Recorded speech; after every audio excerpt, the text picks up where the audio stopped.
And just like that, ladies and gentlemen, welcome to, I guess, the inaugural the kickoff. Romero Pictures Heavy Metal Indie Brigade presents Drone Cav Live with Terry, DJ, how do you want to say it? Jarrell? Oh, here we go. Didn't we just talk about it? Jarrell. Yes. I knew that. So, ladies and gentlemen, I apologize for us being late. Big Ed took a little more time in hair and makeup than we expected. But we are here, and we are going to bring Big Ed up. Terry, please do the introduction, sir. Well, I am, first of all, I'm so stoked. First live inaugural show. I mean, I've been excited about this all week, and man, just here we are. And it's the first of a bunch to come. So I hope you all like it. But we are so lucky. This guy is awesome. Ed McKeever. Ed and I have been talking for a while. We've become pretty good friends. And he's just got some amazing stuff under his belt, especially 100 Acres of Hell.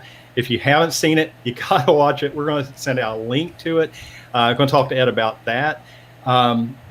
Basically, three things we're going to talk to Ed about that. We're going to talk about the Florida film scene because Joe's in Florida, I'm in Florida, Ed's in Florida. A lot of stuff happening here. So I think that's a pretty good topic to bring up and talk about. And this is the Drone Cav. So we're going to talk a little bit about drones and another surprise. If you saw my post earlier, a little sneak kind of cloaky, tricky thing, however you want to call it. So anyway, that's kind of it. I want to welcome Ed and can't wait to get started and bombarding him with questions and hear all about stuff. Hey Ed, welcome to the show. Hey guys, what's going on? Here we are. Glad you're here. Thank you very much for coming on. I was trying to do this on my phone, but it didn't quite work out well. But I'm doing it on the computer. My head looks kind of odd, kind of Max Headroom-ish, but I guess we'll just deal with it. That's working all right. Your sound is good. All right, cool.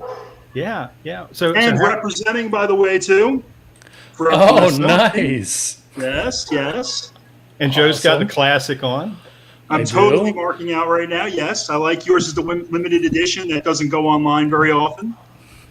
And Terry with the Drone Cav shirt. And if you don't have your Drone Cav shirt, you know where to get them. I've like we were joking about the infomercial thing on the past few episodes. My fiance Kelly got me this recently, and so I don't know. I just love it. I dig it. So I just want to see people wearing Brigade stuff everywhere. Yeah, man, absolutely. Yeah. I see some people logging in here, some floating heads. Hey, Libby. Yeah, hey, Libby. Steve's on. Everybody's there. What's going on, guys? Nice to see everybody. It really is. The support of the Indie Brigade. Yeah, it is. Absolutely. Hey. I've been listening since early, so I've definitely been into you guys. No doubt about that. Every Friday night. We greatly appreciate it. We've noticed. Yeah. Well, we appreciate the support, and it's amazing to see where the Brigade has come in a year, a little over a year now. Onward and upward. I'm curious about something, Ed. I'm assuming you're not a native Floridian. No, I'm from New Jersey, brother. Can you tell I don't quite have that? Well, there's nothing to be sorry about. We're both Giants fans, though. Okay, fair enough. I'm a Long Island boy, but I married a Jersey girl. Oh, there you go. Nothing wrong with that. Hey, Katie. So, yeah, I was wondering about that because you teamed up with all these guys in New Jersey and Pennsylvania and everything, and I'm like, wait a minute, this isn't adding up. Like the Tampa area, New Jersey. No, brother. I'm old school Jersey. Like, obviously my partners are up there that I worked on 100 Acres of Hell with, and we have a great cast that was, from various parts of the country, mostly from the New York, New Jersey area. Katie, who just checked in, being one of them. So really awesome stuff, awesome people. And we made a hell of a monster movie. Hey, Katie, I see your little face popping up there. It's nice. Well, I'm going to duck out for a minute because I know DJ's dying to play Johnny Carson. So, cool. Joe, Ed McMahon out. Thank you, brother. Man, I don't blame Joe for anything. I appreciate that. I don't blame Joe, within earshot anyway. Yeah, I hear you. So anyway, thanks a lot, man, for coming on. I've just been looking forward to this for so long, and so happy. I mean, you're going to be permanently engraved in the granite monument of the Drone Cav live. That's awesome. Thank you, brother. At the very top. So anyway, I'm just going to kind of jump right into it.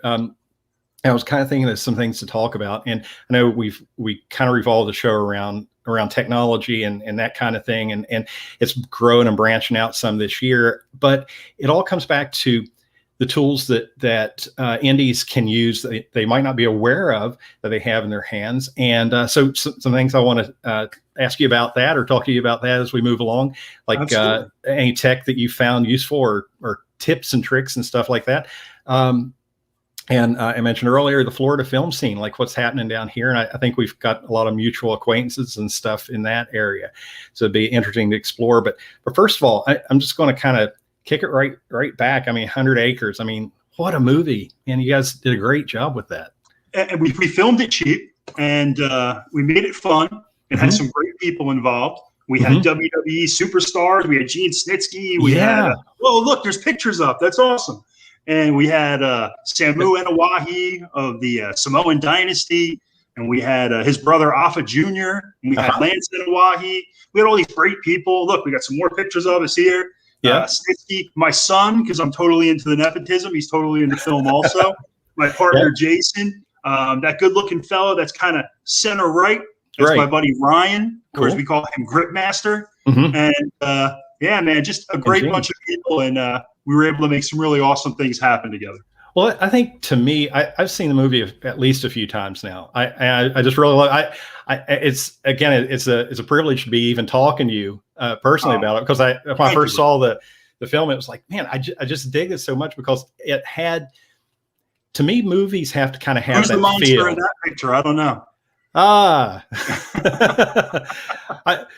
That's a classic shot there. I like that. Yeah, we actually have never shared any of those pictures before, because we didn't want anyone to know what the Jeb Tucker character was going to look like. Yeah. So I sent those over to Joe today, and I think those are the first time they've been seen, other than Joel Ruda's Facebook, who was our production manager right there.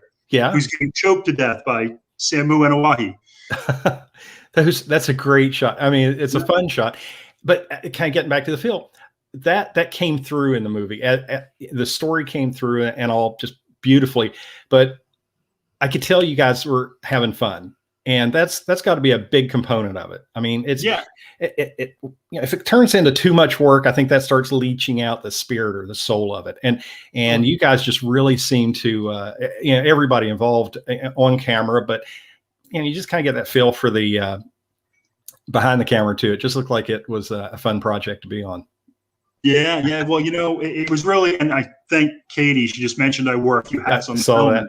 That's pretty accurate, actually. Although not any hats as fancy as that. Pretty much, yeah. So, we had a great group of people. It was the brainchild of my buddy Snitsky and Jason Kerner, and they came out with a really awesome outline. I kind of helped them mold that a little bit. And then we just had fun from day one, from chasing people down to actually find people crazy enough to invest in us, to going up to a mountain in the middle of the woods of Pennsylvania and, having guys fight and throw each other off of vans and cars and through doors, and pretty much everything you could dream of doing or getting your hands on, and just kind of destroying or lighting fires, or anything we could do with our own power to kind of have some awesome production quality. We looked and said, okay, I had a bunch of buddies that were bikers. We'll write them in. We had this, we had that. We'll do this. And I think that's what kept it fun and exciting. That's really cool to hear. What was the duration of the shoot? How long did it take to shoot? All in all, probably in about 25 days. I think we shot about 2 weeks over the course of November. And then we picked up again and shot around spring break. And we shot for like another week to a week and a half. Cool. When did you shoot it? Like 4 years ago. If you look at the pictures of my son in the film, he's a little kid. Michael, get over here. Yeah. So the little kid right there. Yeah, because he was in the film there. I remember. Is now look here. Look here. Oh, okay. Look there. All right, come down. Is this strapping young lad? Oh, wow. And this guy Mike, right here, welcome to the show, Mike. Hey, yeah, thanks. He's actually an alumni of Romero Pictures and Brigade, because he's been on once before in a conversation with Kane Hodder. Kane Hodder, and I remember that. I popped up Mike a little prematurely when somebody else was on, and I got the deer in the headlights look like, no. Look at him. He got my wife's looks, so that worked out for him. And he's also representing tonight. Yeah. You got to step. So different. We're so bad at this. Oh, wow. Yeah. See? Nice. We're like 100% Indie Brigade attire tonight, right? Yeah. That's got to be a new standard. I mean, I think it was a necessity. I think we had to do it. I think we were told we had to. I got the note.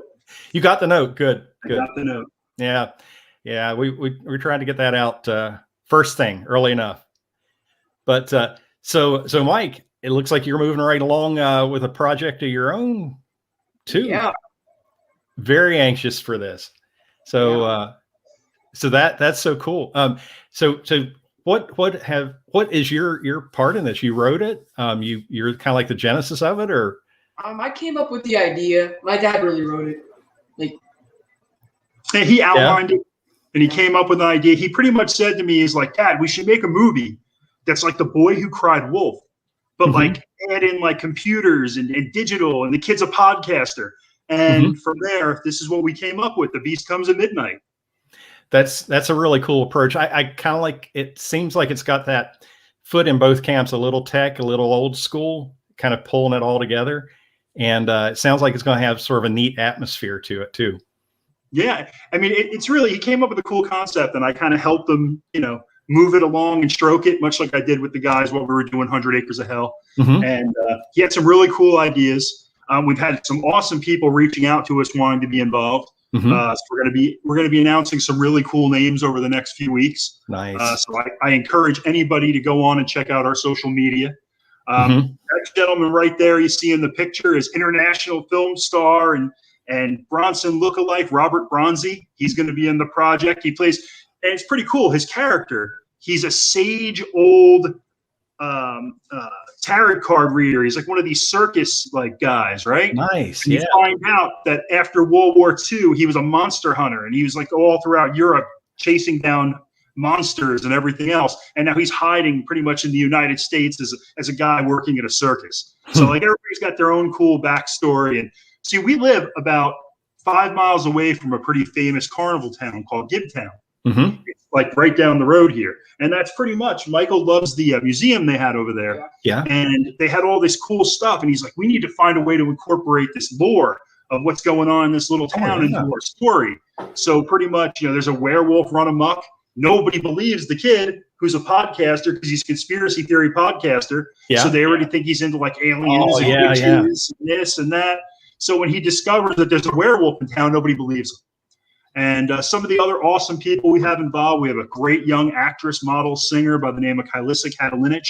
I encourage everyone to check out her social media, and a young actor by the name of Kyle Oifer. And we just have this great group of people we're putting together. We're going to announce our director next week, and our music is going to be something special.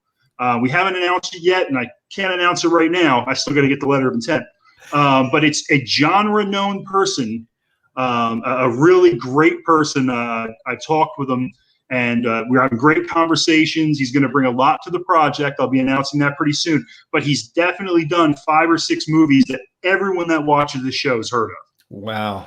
It just sounds like it's just going to get knocked out of the park. This is really going to be a cool movie. And hearing it from the early on stage, I mean, I know anybody watching or listening is just going to be chomping at the bit to see it. So I'm really happy for you all. And so you're going to do, are you going to shoot it all here in Florida, or is it going to be shoot all here in Florida? We're going to shoot between, all right. So like there's a whole backstory to it. So there's a lot of moving parts, a lot of things going on. Yeah. So we're going to film some stuff in Tampa over in Ybor City, in the alley. So it's going to give it a really cool city urban vibe. Sure. And then we're also going to shoot in the country out here in like Lithia, certain parts of Fishhawk and everything, and Gibtown itself, which is actually the carnival town, which is really so cool.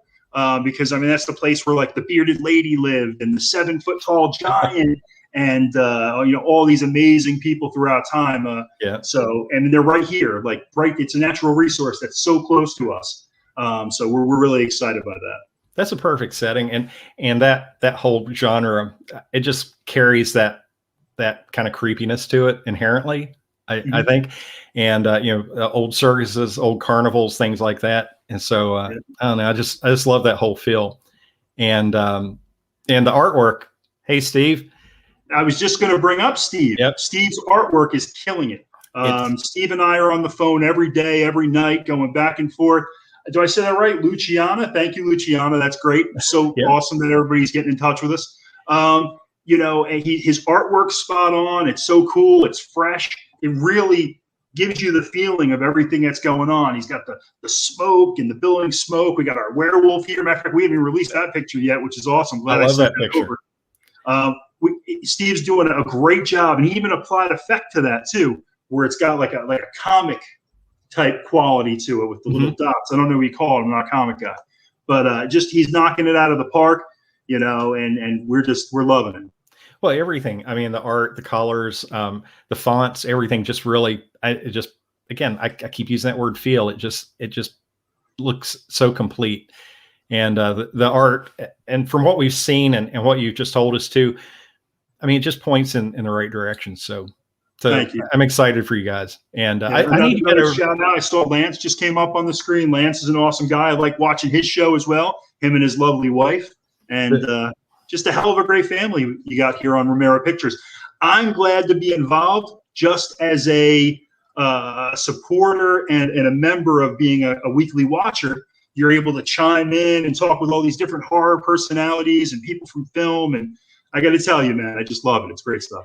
Isn't it an awesome thing? I mean, when I first met George and started talking, immediately responded to the whole thing. It was like, wow, this is just such an amazing thing. And first thing that pops to mind is like, why hasn't anybody done this? Well, who knows the answer to that, but I'm just glad that it has come together, and the community is fantastic. And you know, again, Lance and Samantha's show is amazing. The guests they have on and what they contribute, and so many people I talk to and work with that watch the Drone Cav and pick up a tip or tidbit, or you know, sometimes I feel like I'm just, you know, talking ramble crazy into outer space, and other times it's like, hey, this is a really good point I'm trying to make. But it's so exciting to get that feedback, and somebody says, hey, I didn't know that, or I never thought to do something this way. And if it helps contribute to their creativity or light a fire of thought that takes them in a direction, or maybe nudges them past a roadblock they had, that, I mean, it's just the best thing. And again, you hit the right word, family. No more impellers, Lance. I told you about that. You're cut off.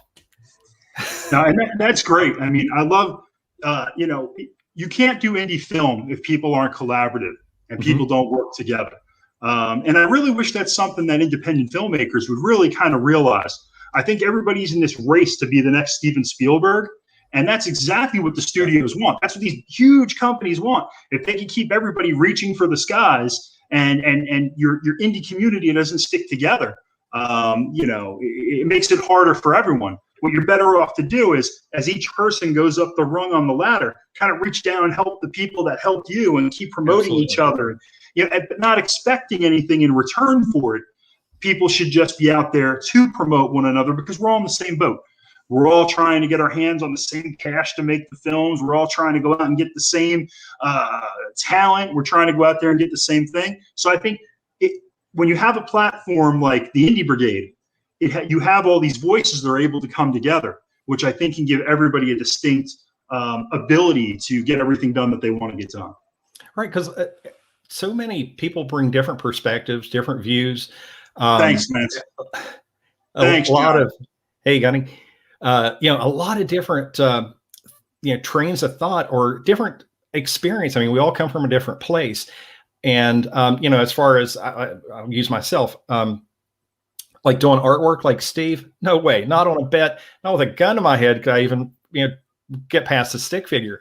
But when it comes to something like technology or flying a drone or whatever, it's a second nature thing. So if I can take that and share that, it's like, hey, you don't need to fly a drone 400 feet in the air every time. I mean, you can keep it 5 feet off the ground and do a tracking shot or a dolly shot and do this, and this, and get this shot that you thought you could never afford to get before, or use a $500 camera to do some pretty amazing stuff. I mean, it's not going to replace the big stuff, but if you're at that level, or if you're just trying to get started, or you're stuck, you're trying to take those excuses away that are chaining down the creativity, and that does spread out to the entire family, that we all have something to contribute in a different way. And by sharing that, and what you said about the studios, they don't want that. And instead of having a bunch of cruise ships, we will have a Navy. I mean, we'll just have a whole fleet of super carriers And what I love is you have all these people that have these distinct skill sets. Like you're bringing up, Steve's an awesome artist. You're a drone operator. And then we have all these people that bring their little piece of the puzzle together. I mean, we could work on 100 films together with all of the little things that we are especially good at. Yeah, outlaws. Exactly, Lance. Exactly. Outlaw. Be an outlaw. And get all these amazing projects done. And I kind of see that's kind of what's forming at this time. Mm-hmm. I'm sure there's side conversations with people going, hey, we should do this, we should do that. And that's actually exactly what needs to be occurring at this time. That's exactly what everyone in the indie community should be doing. Like, I always find it kind of strange. You'll see a new Bruce Willis movie comes out, mm-hmm. right? And 100 people that you know share the trailer. This looks so great. But your buddy who you worked on his film with him before, you won't even like his Facebook page. So the guy can't get any traction. Guess what? Bruce Willis is always going to sell movies. Oh, so the day he dies, the guy's going to sell movies. Invest some of that same effort and collateral that you have in the other independent people. Mm-hmm. And you don't have to sit there and say, okay, well, it's about me. This person doesn't do for me. I'm not going to do for that. That's just crazy. Come together as a community and work together. That's what people need to do. Well, yeah, more of that. Oh, absolutely. And again, that just lifting each other up, because we've got so many things have obstacles, I think, have went away in recent years. And again, from just speaking from what I know, technology. I mean, it used to be, I'm sure, super expensive to shoot anything. And now, again, you can get started for just a few bucks. It's not that expensive. Or you can get some really good stuff, speaking for drones, for not a lot of money. It's more knowing what to do and use it and all that. But that's a whole nother conversation. But technology, I think, has democratized it to a point where it's able to get in the hands of these creatives now. And so going from there, I think the next step is the community level. Okay, we've got the tools, we've got the hardware tools. Now we need the collaboration, the merging of ideas, and the mutual support to propel it to that next level. And again, as we all know, social media is it. I mean, it's the mechanism, especially right now with the state of movie theaters and all. So just supporting each other, getting the word out, sharing, liking, subscribing, all that stuff. It just means so much to the indies that are getting out there, whether it's us here at the Brigade or your film and projects, or your all's films. And it just means a lot. And just like you said, like Bruce Willis will always sell because it's a name brand, and it may or may not be a great movie. It's just, it's always subjective. It's kind of like, and not to throw stones at McDonald's, but it's kind of like, they sell a zillion Big Macs a day, but that doesn't make it, Ruth's Chris filet mignon. It's not necessary. That just because they sell a bunch doesn't mean it's got that substance to it. So, I think there's a lot of importance in that, and a lot of people see it. And we have so many friends here at the Brigade that are just singing right from that songbook. Yeah, well, it's like a great point. Luciana, and I hope I'm saying her name correctly, Mm-hmm. just made a great point. And, and we're not going to get it if we use the same old sources. Mm-hmm. So, like, Hollywood, and I don't want to put down on Hollywood, but that's not the circle that I run in. I'm running in the independent film circle. So I have to go, and I can tell you there's so many fresh voices out there that if you sat around a table and said, what kind of movie we were going to make, Mm-hmm. they're not going to go, I got it. Let's reboot A Nightmare on Elm Street again. Wait, no, you know what we'll do? And I like the Conjuring films, but let's do another film in the Conjuring universe. There's so much more out there. There's so many other voices out there. Like, I could think of 10 directors that I'm glad are finally starting to get some notice in Hollywood, because they just made great films on low budgets for so many years. And I'd like to see more of that. You froze, cool. Harry. Okay, you're back. You're back. Am I back? Yeah, you were frozen there for a second. You're back. You're back. Yeah, a hiccup. Mysteries of technology, and which is, tech is not a perfect thing. Good time to point that out. But you yeah, have a video game back there? Do you have like Gallagher or something? I'm so jealous. I do. I have. It was Kelly last Christmas bought me a full size, because when the little backstory, whenever we would go someplace and there would be a Galaga machine, I'd go stupid. I take all my money and go get quarters, and I'm just there. Like, if, abandoned friends at the table, whatever. I'm just Galaga. So she found a full size She found a full size Galaga machine, and so it's the addiction. It's awesome.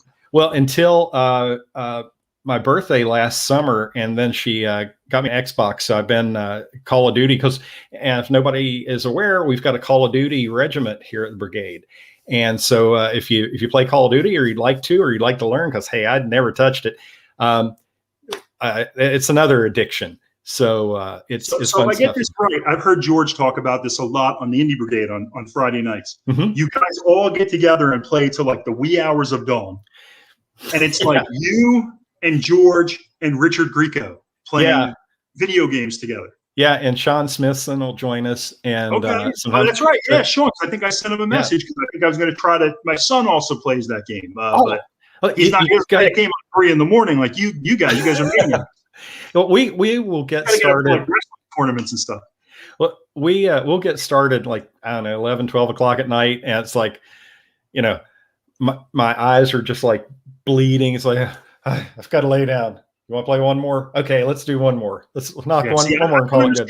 Do you see each other? Or do you just hear each other on the mic? No, we've got old, Terry. I don't understand this modern technology. Hey, I bet you're younger than me. It was new to me too. And George actually taught me to play. He walked me through the whole thing.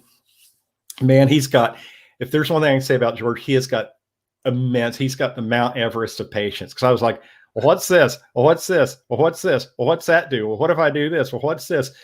And I mean, it's got so many options and all that, as far as customizing your guns and your outfit and my joke is I wear a bunch of fanny packs and stuff on my character, but Terry, what? Military guys don't call their clothes outfits, buddy. They don't? Well, my thing, uniform. See, it just proves my point. I don't know what I'm talking about with Call of Duty, but I have fun. And I'm so bad at like these open world video games. Like I would try to play them with my son, and he just keeps killing me, and I have to keep respawning. And then I like respawn, he kills me again. Although I'm really good at the Friday the 13th game. I'm really good. But now, of course, that one doesn't work anymore because of the whole lawsuit that's going on. So now I can't even play that. Yeah, I didn't know that. Well, I assume that's why. Yeah, I don't know. I only play the one game plus Galaga, so that's kind of my thing. But Galaga and Dig Dug was always my favorite. I'm killer with Dig Dug. Killer. Oh yeah, Dig Dug. Straight killer. Yeah. Well, I played that a bit. I was more Galaga, Galaxian, and pole position. So that was my three. I would just stand there and pump 1,000 quarters in the machines. I don't. Thanks, I don't think I can get through a whole level of pole position without blowing up. Oh yeah. Yeah, I'm horrible. Horrible at car driving games in general. I couldn't really do very well at any other one, but that one. And I don't know why. It just seemed to click. And after I played it a little bit, I could burn right through to whatever. I can't remember whatever the higher levels were. But I'm still retuning to Galaga. But gotcha. I'm sorry, tech. It was the wrong tech we were talking tonight, brother. So I apologize. That's all right. Hey, you get me started talking about any of that stuff. But yeah. Hey, I want to show you a piece of tech that just came in today. This, and again, I have talked a lot about again small cameras. I mean, just really tiny cameras. Like I use this guy a lot. This is an Osmo Pocket. It's a stabilized gimbal camera, shoots 4K. It's good. It does some pretty amazing stuff. But I've been wanting to mess with one of these, and Kelly ordered one of these. Came in today, and I really haven't got my hands on it other than just to get it set up today. But I posted a little shot a little bit ago, sort of a cryptic teaser thing. I don't know if you can see that. I saw it said something about bullet on there, Bullet but I don't time. know what. Brother, I'm a film guy, and I have to admit, I don't even know what it is. Well, this is basically kind of a fancy selfie stick, but the color, the matte black color of it is special in some way. I've yet to find out, but it works with this dude. Have you ever seen one of these? Or if you're familiar, Yeah. it's a 360 camera. Mm-hmm. And what you do, you spin the stick on, and this is for the bullet time, and you can literally whip the stick around like in the Matrix, and it will capture a bullet time shot. Now they also make like a cable device, if that I guess extends out further, and it's probably a little smoother, I would guess. That is another way to get the bullet time. But the software in things is getting crazy good. And how this thing works, you can see the two cameras here on each side shoots. I can't remember what the degrees are, but there's a ton of overlap. That's how it gets the 360. And the software in here and the AI stitches that together dynamically. So the processor is crazy fast. And even though you're going to just, I mean, imagine swinging a camera around on a string, how accurate is that going to be? It's going to be flipping and flopping.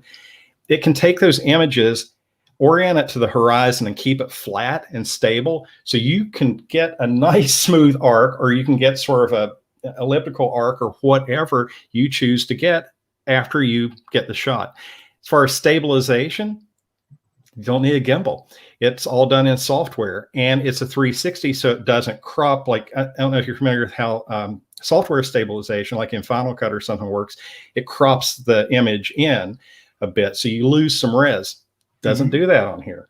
Well, I'm going to tell you, this is where you have the perfect incorporation of somebody who's tech savvy with somebody who has and I don't want to say unlimited, I don't want to sound cocky, but somebody whose brain is constantly spinning with ideas, right? Yeah. So Steve just popped up. Hey, so, Steve. Like, you know, when I hear you can do something like that, I get all these wild ideas going through my head of different applications you can use for it, right? So in my head, I see a guy, okay, like a monster hunter, okay, and you see him, and he's standing there. You don't know what's going on, and he's staring at a row of mirrors, and he's surrounded by mirrors in a fun house. There's mirrors all the way around. Yeah, and it's spinning, and it's fast, and you see what's going on. You don't know what the hell he's reacting to. Okay, but then when you see it from his point of view, you see all the vampires surrounding him. All right, that you can't see, that you don't see in the mirror when it's spinning the other way, but you see it from his point of view. Right. And with this kind of technology, you can actually do something like that. You can get that, and you can get it smoothly and relatively easy. As far as quality goes, Harry, I'm nuts. Like you tell me you can do something, and I will figure out an exact way to use what you say you can do. Whether it's good or not, I can't promise, but I'll think of something. Hey, that's the way you learn this stuff. I've went out and shot tons and tons and tons of stuff with drones, just experimenting with shots and composition and angles and motion and speed, and there's so many things to consider with a drone, because I say this all the time, you're flying an aircraft and you're operating a camera at the same time. So you can use that aircraft. Well, you do use the aircraft to move the camera or place the camera as a platform. So using those things in tandem, you can really come up with some creative things. But a device like this, a camera like this, to me, is just sort of a perfect complement to something like that. Today, I went out and just shot a couple things. I used the stick, and it's actually pretty long. It's probably 3 feet, maybe a bit longer. And I wanted to see what I could do to mimic like a low altitude drone shot, because a lot of times I'll fly something sort of low, maybe 10 feet or less. And it's doable, but you're going to be in closer quarters usually. And usually the need is to fly around trees or close to walls or something, because if you're closer to the ground like that, you're probably closer to the subject. And so that brings on a whole set of safety issues and being able to flight skills. And so I was out kind of mimicking a couple drone shots with this. It was amazing. I was walking through, I've got a big tree in the backyard, the branches kind of low, and I could like drag this right through the branches and walk around in the branches of the tree, literally hitting the branches, and you could see them like move around as I went past, almost like if you were walking through the tree or walking through the woods. But you couldn't do that with a drone, of course, because the propellers would hit, and plus it would be really hard to fly. And so it gave like this extra texture to what is possible. And as far as quality goes, just in case you're wondering, this shoots in 4K and 5.7K. That's kind of a weird number, but I think it has something to do with the way the two cameras work together and the stitching overlap it does. But the quality I saw that I pulled off of it, shockingly good. I am absolutely blown away. So I'm going to be talking a lot more about that in some upcoming Drone Cav episodes as I get a little more hands-on with it and do some examples. But it's a shot like you were just talking about with the rotation, the mirrors. Oh, I see it. It's perfect. Or you see the classic transformation shot of monsters in movies. You could reveal a monster as it comes back around. Would be another fun way to use it. Yep. I would love to see the footage you shoot with that. And while we're talking about footage and stuff, I was fortunate enough to see some of your work recently. I got to tell you, phenomenal, brother. Phenomenal. Oh, man, thank you. Talk about that. That's great stuff.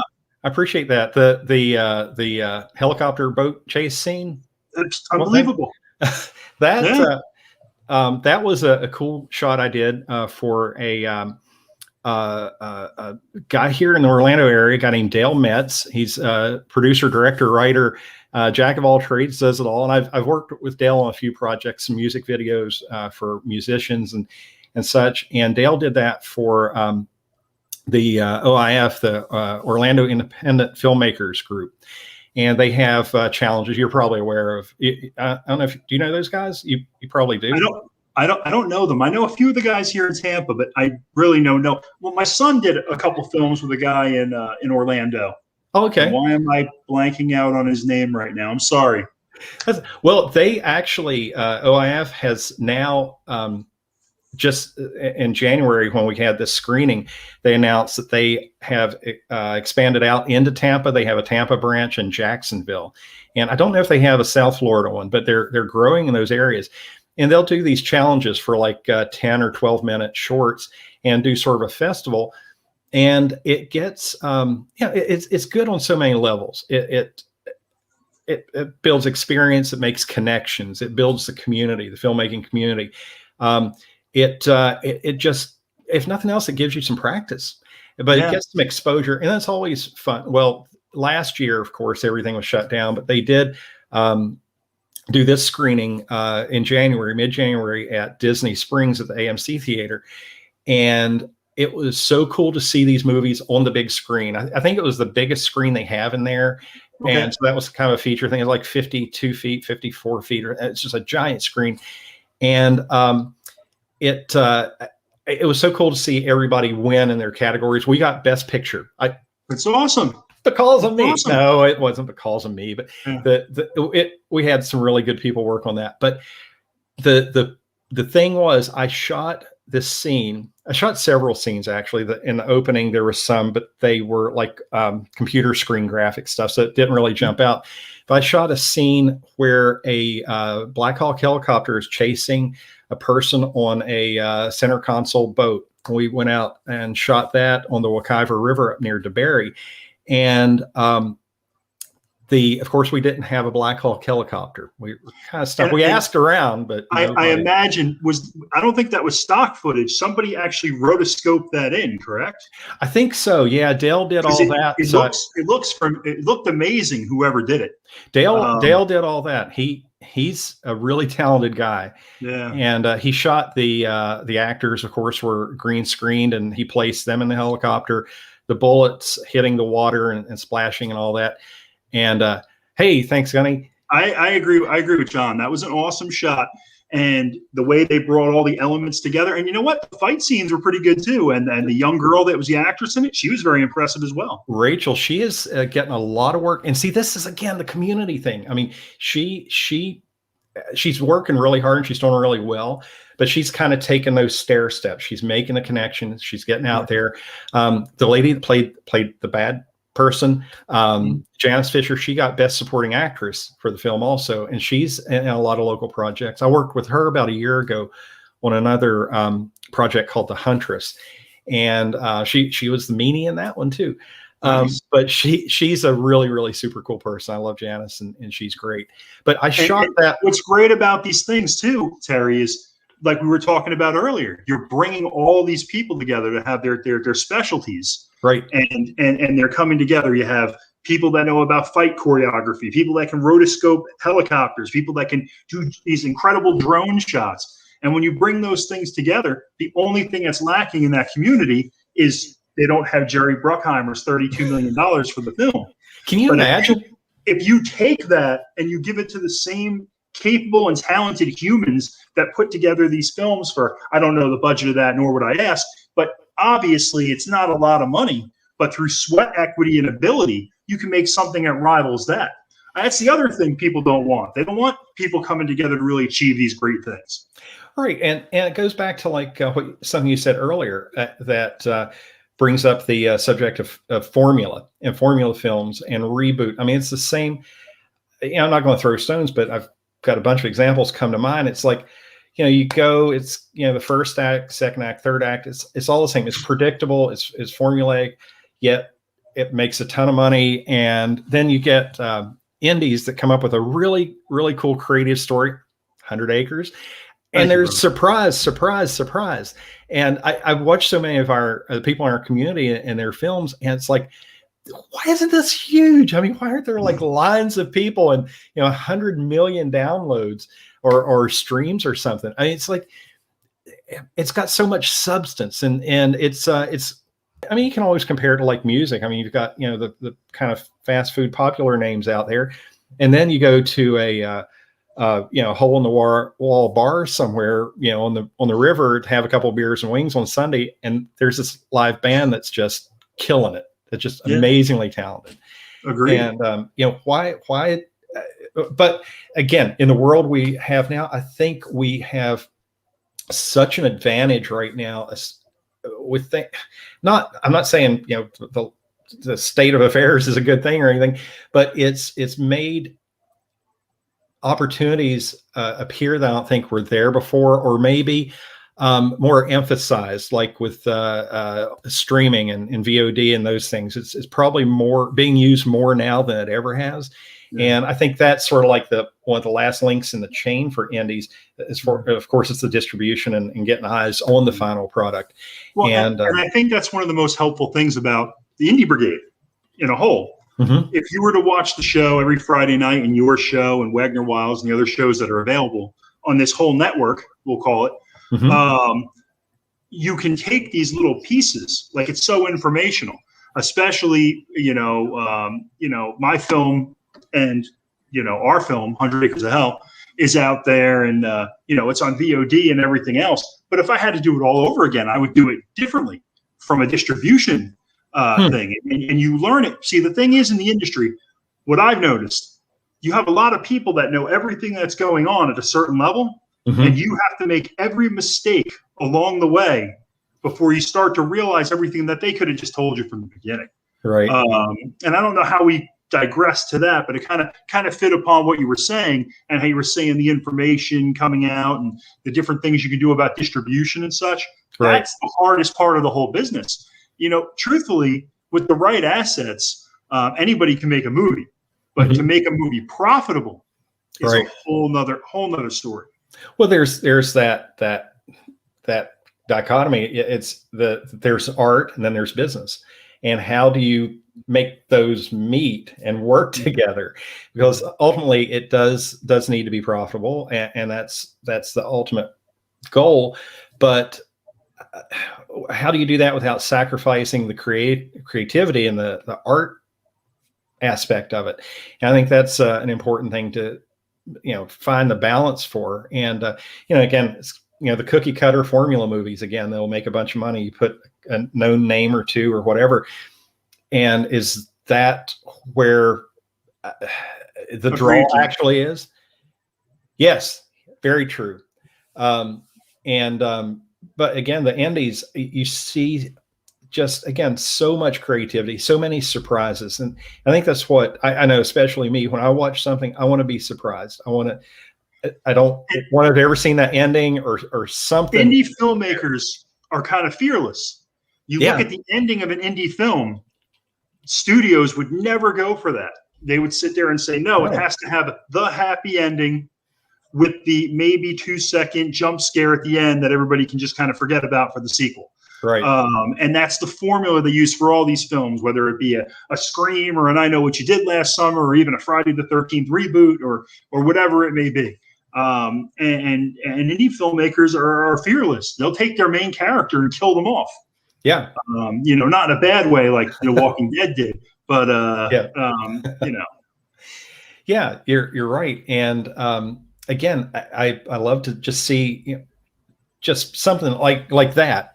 That you would never see coming. I mean, in the first act or the second act, or just again that fearlessness or that freedom to do that, to express whatever thought, no matter this might be crazy, because you don't really have. I'm sure. Again, this is I'm talking a little out of my league here, but I'm sure you don't have as much breathing down your neck to keep your wheels between the lines on the road. Here you can get a little crazy and take your car off onto the shoulder. I'm getting all metaphor-y. No, I was with you until you talked about going off the shoulder. Yeah, it started falling apart. I understood, Terry. I'm just like, I completely understood, brother. But yeah, you can just be a little more loosey-goosey with it and have fun. And if it doesn't work this time, maybe it'll work next time. Or and next time alter or whatever. But yeah, exactly. Right, no hold barred. That's right. Just throw it out there. And again, we would probably all agree that some of the most exciting movies we've probably ever seen have been indies and have probably been pretty low budget films, because again, I almost think that does force the creativity in a way. It's like, okay, what can I do with this? And I will kind of push back a little bit toward technology. It's like, okay, I can only afford $1,000 for this gear, so I'm going to have to figure out how to make it do the work of $10,000 worth of gear. Sure. And so you've really got to learn how to wring all that utility out of it. So I'm kind of guessing that the creativity has to go down a similar path. You've got you've only got so much to work with. So how can you expand your story, your characters, your setting, all the components that need to go into it, and where with a big giant budget, 25 people work in the wardrobe department, everything's kind of pre-done for you. You just show up and move through it. You know what I love more than anything, Terry? You know what I love? It's like a sick, twisted pleasure of mine. Mm-hmm. I love hearing about these movies that studios put 30, 40, $50 million into. Yeah. And you keep hearing they had to do reshoots, because automatically that means it was horrible and somebody made absolutely mismanaged money or mismanaged abilities. And then you'll hear they had to do another reshoots. And then you hear the film gets put off 5, 6, 7 months. Heads are rolling. And that's a normal day on an indie set.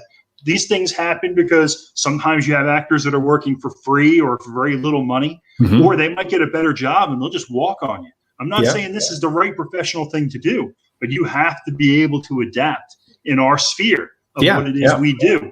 And these big studios, they have every fail-safe in place. So when they mess up and they have to deal with that, it's kind of like, well, there you go, buddy. You're in the big leagues. Deal with it. Yeah. It's two completely different worlds. That's for sure. See, that's cool. I love to hear stuff like that. Yeah. Danielle is right here. One of my manuscripts, when I sent it to a publisher, they said I shocked their editor, so they'd only be open to publishing it if I would tone it down. See, I think my answer to Danielle would be, I'm not toning anything down. I would search for the publisher that wants to put out my vision the way it is. I think that just proves that you were doing it right, Daniela. Yeah. If you got that kind of reaction, you stirred them up, you raised the hackles on their neck. So I think that was a validation that you killed it, you nailed it. Unless it's The Mist. Yeah. I watched the movie The Mist, and I don't want to, come on, the movie's 12 years old now, so there's no spoilers here. But that ending, it wrenched my heart. It like somebody pulled my heart out of my chest. It's insanity. See, Joe knows. Yeah, Joe. I would have loved that movie. I would probably sit here and say it's one of my favorite movies of all time if I could just cut off the last 30 seconds of it. It's even more powerful if you watch the black and white version. I made the mistake of doing. I think AMC aired it in black and white once, and I watched it. Oh man. Well, Horrible. I have to look for that. So You've never one thing I seen wanted this? to, you never seen, seriously? What? Oh, not the black and white. No. Oh. Okay. The Mist is like it ripped my heart out of my chest. Joe, I'm glad to see we're in agreement, and you have great taste in football teams. Well, thank you. As do you. Thank you. So one thing I wanted to bring up about indies that nobody tends to bring up, but it's obvious. They're hungry. They're more hungry than ever before. And it really does show. And what's cool about the Indie Brigade now is we've got to toot our own horn a little. We're worldwide now. We've got people in Australia, in England. Yeah, I mean, you name it. We're growing. It's cool to see. And I love it. I got to tell you, somebody who, like, I'm going to tell you, my whole background in life is completely different than filmmaking. For years, for 20 plus years of my career, I was a director of event security for a very well-known venue in the Northeast. And from that, I did executive protection work and security work with some of the biggest celebrities in the world. And I hated my life every day. And people would hear my job and they would sit there and say, oh, well, Ed, you lived the life. You had dinner with Rod Stewart last night. And people are like, this is the most amazing thing ever. And all I could think of the entire time I was doing it was, I just want to quit what I'm doing and go make movies. So I did that. So now essentially I'm broke, but I'm making movies. And you have to realize what's your balance going to be in life. Are you going to follow your art and your dream? Or are you going to work that 9-to-5 grind that you hate your entire life? Yep. I just wish I would have done it the other way, because I always could have done the career later. I wish I would have concentrated the first 20 years on the filmmaking thing, because if I applied the success that I had at my chosen career, the sky's the limit. So, I mean, these are the things you have to look at. I don't know how we got to that, Joe. I get inspired, especially when Terry starts talking in what was that word you used?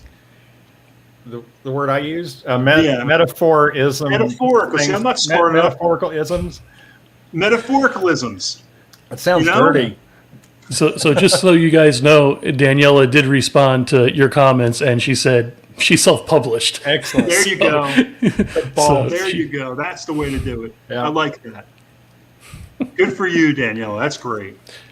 Hey guys, I got to plug a couple of things real fast. So everybody watching, make sure tomorrow night, there's not going to be an Indie Brigade episode tomorrow night. George is freaking cranking stuff out, man. He is busier than hell. Plus they're having some nasty storms, so he's not quite sure about power and everything. But tomorrow night on David Lee Madison's The End of the Night, he has William Catt joining him. Also co-host Scott Schiaffo. So make sure to tune in for that. And then on Sunday evening, you have the Wagner Wiles with Tyler Shea Cohn. Their guest is going to be indie filmmaker Drew Marvick. That is awesome. Excellent. Those will both be That's great. awesome. Shout out to everybody. And I will definitely be tuning into all those broadcasts.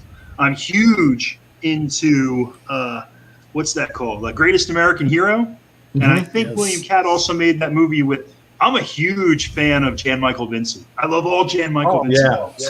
Oh, like forget about it. Like, Damnation Alley. Defiance. I mean, his really obscure films, Buster and Billy. Like, what was the surfing movie that they were in? They were in Big Wednesday. Yes. The surf movie made by John Milius. But wasn't William Catt in Carrie? He was, yeah. Yeah. And in House. Yeah. And he came back at like another House, like part 4 or something. 4, yeah. Yeah, but that one wasn't. I don't ever want to put down a filmmaker. It might be somebody that watches your show, so I'm gonna say it wasn't as good as the original. That's all I'll say. Metaphorism. Metaphoricalism.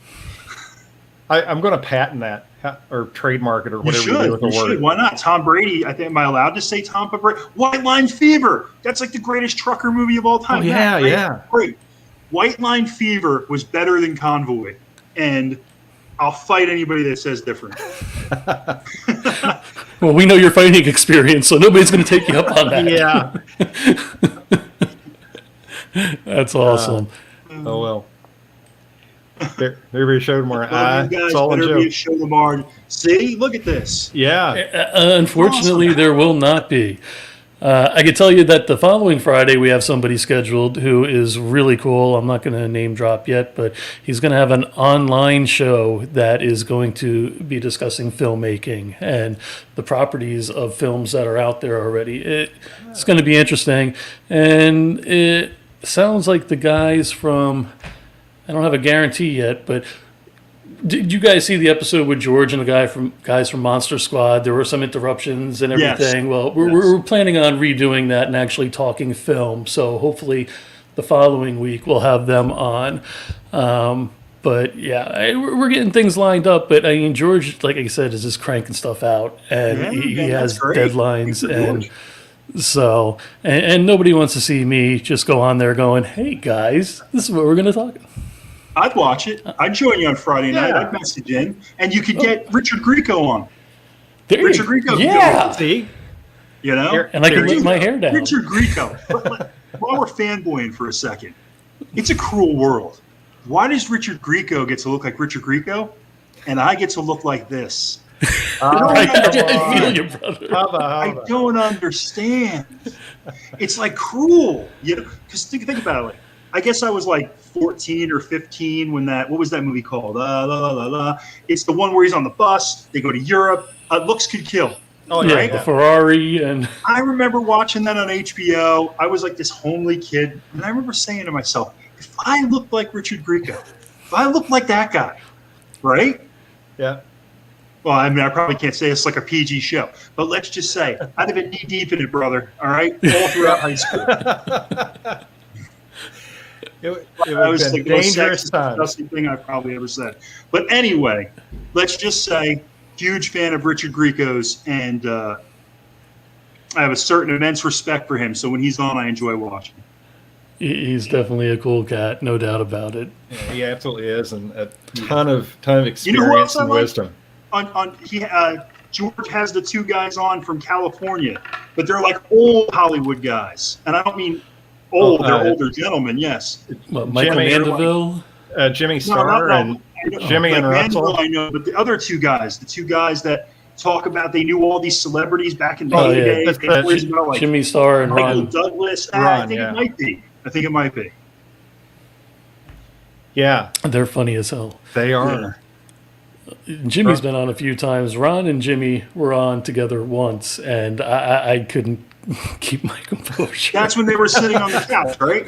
Yes. Together? Yeah. I saw that episode. It was funny. Now, you guys always have great guests on. Like, I think I had written one time before I actually had met you guys and sent a message to you. And it's very reminiscent of, I used to listen to this show called Fangora Radio like 15 years ago that was on Sirius Satellite XM. And every week they would have people on from the horror genre, and they would talk film. They'd get into the technical specifications of film and all this stuff. And I think Indie Brigade is doing that, but more independent and a step up, actually, because it actually gives more background information on what's going on and not necessarily the Hollywood fluff that to entertain. You need that too, but you don't need that all the time. Mm-hmm. I totally agree. Yeah, let me tell you how fun it is to book these people. I bet. Fun. Well, you guys do a tremendous job. I'm glad you had me on tonight, and I'm glad that you guys like 100 Acres of Hell. And I hope you guys stick with me as I have more information to release for Beast, because I'd like to get it out there in front of people. But I'm sorry, Joe, I cut you off. Oh, no worries. And just so everybody knows, so the three of us are relatively close together. Terry and I are going to try to make it out there when they start filming and try to get some coverage for the Indie Brigade. We spoke to Ed about that briefly once, and so hopefully we can make that happen without intruding too much. You're always welcome, brother. Appreciate that. And any word on if and when 100 Acres 2? All right. So as we're calling it 200 Acres of You Hell. stole my question. Oh, damn it. Yeah. Sorry. Yeah, 200 My big Acres of Hell. finale. We've had some interest from some people to back us financially, but it's interest. And obviously coronavirus is affecting some things right now of when we could actually do that. Also, a lot of it's going to come down to the movie's performing successfully right now in the ways that it is being distributed on VOD. But there's still a whole other part of the world out there other than the United States that's yet to get the film yet. So that's going to have some impact also. We were hoping it would be very soon. I know I've put together a rough draft of how I should go. I know Jason put together his rough draft. I know Ernie put together his rough draft. And I'm sure Gene's going to be lending his input to that as well. And then between the four of us, we'll probably come up with something that will be palatable for everyone. And, you know, we'll seek out some serious investors and we'll go to town. I know I didn't give you an exact time because we don't have one. I know that Beast will be made first. Well, cool. And what's that? You're going to give us some exclusives? That's what Absolutely. I thought I heard. I think I Absolutely. heard that too. Yeah. I'm going to send you guys exclusive pictures and everything. You guys are all about that. Well, we'll have to do this again then at that time. I would love to. And And I'm sorry I'm so loud and overbearing. I think it's because I always think you don't hear me. I mean, with the Max Headroom head and everything going, you know. Nah, that's perfect. And Joe, did I cut you off? I looked like I felt like I cut you off, or I felt like I looked like I cut you off. No. I mean, I had a blast tonight, and I mean, looking at the pictures that Ed sent over, the never before. What we're going to do real fast, Ed, and then we're going to wrap it up, is I'm going to go through the pictures that you sent, and in 5 seconds or less, tell us what each picture is. Okay, that'd be All great. right? Sure. All right. All right, so that is Ernie O'Donnell to the right, Gene Snitsky, myself, Jason Kerner, and Stacy Toy. That is the team, and also Joel Ruda, who's the guy getting choked in some other pictures, brought everyone together every week. We sat down every week, going over the script, doing this, doing that. That's in Jason's haunted old house of New Jersey, and that's a whole nother show. Like crazy stuff has happened there, and that's the team that brought 100 Acres of Hell from fruition to the screen. Nice. Okay, this is Jeb Tucker's Dungeon Lair, which was actually a hunting club in Waretown, New Jersey, deep in the heart of the Pine Barrens. And this is where Jeb did all his nefarious thing with all those poor young ladies that he kidnapped. Myself and the wonderful, lovely actress, Catherine Corcoran. She was in the film. She did a great job. She's also the star of Terrifier, which is very popular on Netflix. And her and I are working together on a few other things right now that hopefully we'll be announcing soon as well. Myself, Gene, my buddy Ryan, Jason, and my son, when he was a wee little lad, from the first day of shooting in Atlantic City at Toplitsky's restaurant right next to Tropicana. Nice. Okay, so I think we all know that I'm also the killer in the film at times because Sam was available a lot while we were filming the film, but there was times he wasn't. So luckily, Sam and I are about the same size. So quite often what we called Shemp, the main character. You fill Shemp in for Curly in the Three Stooges, and I was the other Jeb when Sam wasn't available. And there's my face kind of peeking out of that monster's head. That is so cool. That is scaring cool. Jeff Swanton and Ernie. And here's Sam choking the hell out of Joel, maybe even on purpose. This might actually be a candid shot. It seems like I'm really excited about it. I'm in the background. You didn't look like you were going to break it up or anything. Yeah, it's like kind of cheering it on. No, we had a great time. Everything on set was like it was like a productive frat party. It really was. If it wasn't so cold, we probably would have really had an outstanding time. Nice. And here's your boy again. And who is he with? Yeah. Crystal is her name, and she's a lovely young actress that was brought out. It's a shame because in the film you really only see the back of her head, the way the film was edited. But she was great. She came out. She was a friend of Damian Kulikowski, who was like our assistant cameraman and really helped out with a lot on production. And we know we needed some people to be in the scene, and he brought her out. And she was great. She's in a couple other short films and such. And if you get a chance, you should check her out as well. Myself. All right, so that mask right there is obviously the Jeb Tucker mask. Wearing that mask, if you did not lock it on your head properly, no matter how you held your head, it was so heavy, it would pull your head over. And Sam's a big, strong guy, and I think he's experiencing the same thing I had happen when I was wearing the mask in the film, where it would just drag down on your face. So it looks really cool and cinematic on film, but it looks kind of awkward in the behind the scenes. Another reason we didn't really share these pictures online. Anthony Curry, Catherine, Katie Walsh, who is always frequently contributing here, and Joel Ruda once again. This was out in the middle of the Pine Barrens at a wonderful gentleman's house by the name of Steve, who let us set up all the campfire scenes in the back of his property. It's also used as the entrance of the film when they go to Foggy Creek. So yeah, it was definitely a collaborative process with a lot of people lending their talents. And last but not least, I love your face in this one. That's awesome. It's funny, and this is probably from, I couldn't tell you exactly when this is, but I think it was just test footage. Because if you look, we hadn't had the fully developed Jeb Tucker clothing yet, whether it be the meat suit or the overcoat. And it was actually a jacket of mine that we used to kind of just get some test footage shot. So I would say this might even before we actually did principal photography. Wow, that is awesome. Such cool shots. Just want to go over the questions real fast, and then we are wrapping. This was fun. Thanks, awesome. Libby. Thanks, Ed, Libby. can't And wait to Libby, hear I can more. tell you real quick, not to cut anybody off, but Libby was great. I had the pleasure of meeting Libby when I helped do a show called Bizarre AC in Atlantic City, and I was actually one of the panel hosts. And Libby's a very talented filmmaker, and I absolutely love her stuff, so I wanted to make sure I said that. Oh, I've got her poster. It's a little dark right now. But. Yeah, there you go. There's going to be another poster up there pretty soon, brother. I got you. Hell yeah, I appreciate that. Katie's laughing. Daniela wants to know if that is cow or moose. It's actually supposed to be an elk skull. And we had that designed, and it looks pretty cool. Matter of fact, if you see that like in person, you're welcome, Libby. It looks really like it's scary. You wouldn't want to wander into somebody in a backyard with that. Lance, you're the man. Thank you to you and your lovely wife and everyone at Wagner Wiles. John. Thanks, John. Great. Thank you for contributing.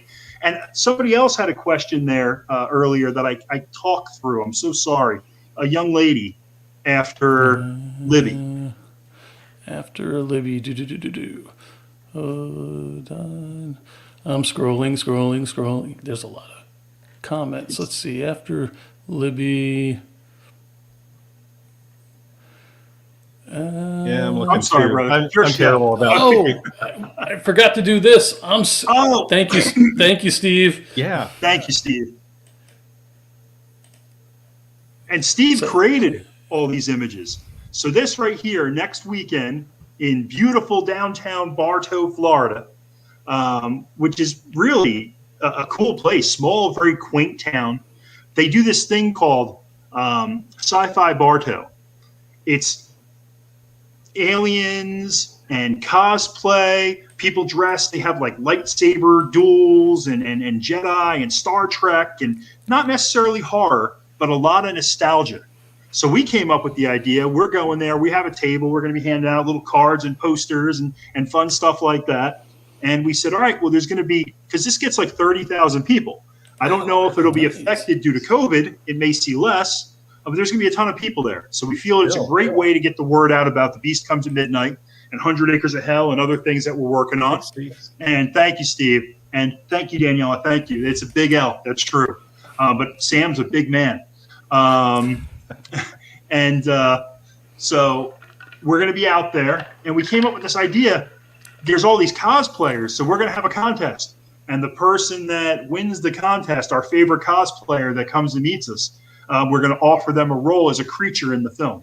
Now, we can't tell you what kind of creature it's going to be. That's cool. But we're going to offer that person to come down, and we'll do the makeup effects and everything, and they'll be forever memorialized in our film as a featured creature. I think we're going to give it like a trophy or a certificate or something, and it's going to be a lot of fun. It's going to be a lot of fun. Awesome. Well, I'm going to come down there and see you guys. Please do. Bartow's right down the road. Yeah. Yes, I love that. Yeah. I don't know where that is. I'm trying to figure it's about half hour from me and like half hour, 40 minutes from where you're at. Yeah. It's like maybe 30, 40 minutes. So it's right around the corner. Come on, Joe. Let's go. Damn me for being on the East Coast. East Coaster. You're out there on the East. My wife has a lot of family out that way. So when we come out to visit, I will definitely hit you up. Absolutely. That would be fantastic. So now comes the time where we're going to put Big Ed's head full frame. And Ed, you have the opportunity, sir, to plug whatever you like. So I want to thank everybody for tonight. The only thing I have to plug is, I have a couple things. One, we're all independent filmmakers. We're all in this together. If there's anything I can do to promote anyone's projects or help get the word out, send me a note, send me a friend request. Always happy to be involved. Another thing is jump on our socials. Feel free to throw us a like, interact with our posts a little bit. If you're interested in being involved, we have a private group on Facebook that I can invite you to, where you can see the day-to-day operations of what we're doing and what we're requesting and what we're looking to do, and also looking for feedback from people and maybe even critique some of the things we're working on. And check out our website, thebeastcomesatmidnight.com. And the entity that's producing the film, we just registered, and that's called Showtown American Pictures. So if you want to check that out, that'd be great. But most importantly, The Beast Comes at Midnight. Check out all our socials. You can get them all right off our website, and we'd love to have everybody involved. And if you get a chance, order the 100 Acres of Hell VOD. It goes a long way with our distributor, Lionsgate and Indican. They like to see people renting our movie. And I can vouch that the twist at the end, I was just like, really? Holy Thanks, what? Brother. Thanks. Well, that's the thing, man. It's either loved or hated. Because I loved it. We've had, I don't know, 100 or so reviews of the film. And some people love the ending, some people hate the ending. But there's no one that kind of feels straight down the middle about it. They're either, that was genius, or I hate you, and if I see you, I'll run you over with my truck. Like, that's pretty much the only two things we get. Thank you, Libby. Yeah, it's like getting whacked in the back of the head. Brother. I loved it. Is that same thing I was saying? Those surprises. It's like, it got me. It got me. And I loved it. That was fantastic. Yeah, and I got to tell you, that's not my brainchild. I actually have to thank my partners on that, because I actually envisioned a quite different ending. But when you have partners and you work together, you make concessions. So that's how we wound up at that juncture. Absolutely. All right. Well, we're going to say goodnight to Big Ed. And again, sorry, Terry, go ahead, because Ed, when we drop you down to the green room, please stick around for a couple of minutes if you don't mind. Oh, absolutely. Sure, absolutely. Thank you. Thank you, everybody. Terry, and thank you, everybody at Indie Brigade. Thank you. Can I just say real quick, thank you to George and yourself, Joe, and Terry, and everybody that tunes in every week, and everybody that I've had the great interaction with on a weekly basis on Friday nights. I thank you all, and look forward to David's show and the Wagner Wiles and everybody else. And, much love and respect to you all. So thank you. Well, thank you very much for that. And thank you for coming on the show. Again, the inaugural show, the first show, it means a lot to me personally. Thanks, brother. And I just listened to your commentary for hours. When we've talked before, it's like we just get on these yakety yak. It can just go on for hours. So again, thank you for coming on tonight. Thank you, guys. And helping kick things off, and definitely looking forward to having you on again. Thank you very much. Thank you. Have a good night, guys. Thank you. You too. Right here. Thank you. Thank you. Wow, what an amazing first show, Terry. Man, Ed is amazing. I love Ed, and he's just the enthusiasm, the excitement. I mean, that's what the indie thing is. That's outlaw right there. I mean, that's just going for it, going after it. No excuses. I'm going to do this, and that's what really gets me excited and lights me up. I love that, and for Ed to agree to come on and kick off the first live show, I'm going to jump up and down. I would, but I've got earbuds on, so You couldn't ask for a better guess, and that's why we have the wireless ones now. They have those. It's myth. You have all that great technology, brother. Come on, man. It's a hoax. No, I've got them. I just was too lazy to pair them up. So, thank you, David. Thank you, David. All right. So, closing remarks. Closing remarks. I'm just overwhelmed. Just super happy to do a live show, and especially with Ed. I thank you for your help too, Joe, and as always, and keeping the craziness together, and as our producer, and it's fantastic just to have this community and to have everything that everybody contributes to push the boulder up the hill. Or here I'm metaphoring again. But just happy for everybody that watches the Drone Cab. Thank you for your feedback, your contributions. The video clips, we're still working on the trees project, and it's just so much fun to see everybody grow a little bit together, and that really does underscore bold 1,000-point font. Spell the word family. And I'm just thrilled and happy to be part of it, and thank everybody for being here tonight. All right. Well, we all have closing phrases, so you got to come up with something real quick. I know I need a phrase. I've got a word. Can I just use a word? Is it 4-lettered? It could be. No, my word is always huzzah. It's just huzzah. Well, so is it like huzzah to next time? Huzzah to next time. Huzzah for everything up to now, and huzzah for what's to come.